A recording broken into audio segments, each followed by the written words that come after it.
দুবার ঘোরা গেল, এবার ভাবছি তিনবার, যদি আমি তোর হাত দিয়ে ওরা দিয়ে টাকা করাবো, এবার আমি ভাবছি কি যদি না এরপরে দেওয়া হয় খুঁজেই পাচ্ছি না, আমি জমা দিয়ে দিই, ওই জন্য জমা দিয়ে দিই।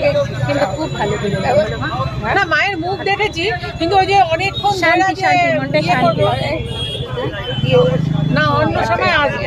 আমার ছেলে মেয়েগুলো যেন মানুষের মতো মানুষ হয়, আমার ক্লাবের যদি হয় ওগুলো যদি মানুষ হয়, ওগুলো যদি মানুষ হয়,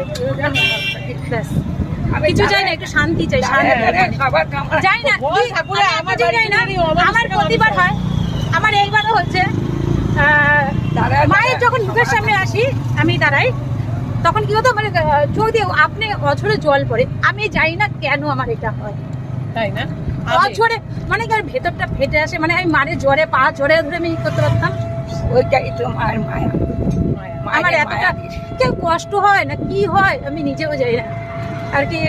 তোর চোখের বস্তু দিয়ে পা ধোয়া এতটা আমি বললাম না, ওই ব্যারিকেডটা ধরেই আমি মাথা নিচু করে আমি 8 ঘন্টা দাঁড়ায় ছিলাম, আর পুলিশগুলি তখন কিছু বলে নাই, কারণ কান্না করতে চিন্তা নেই আমার, আমি বাধ্য ছিই না থাকতে নিজেটা নিয়ে কেন পুলিশ তো দাঁড়াতেই দিচ্ছে না, মার করে দিচ্ছে।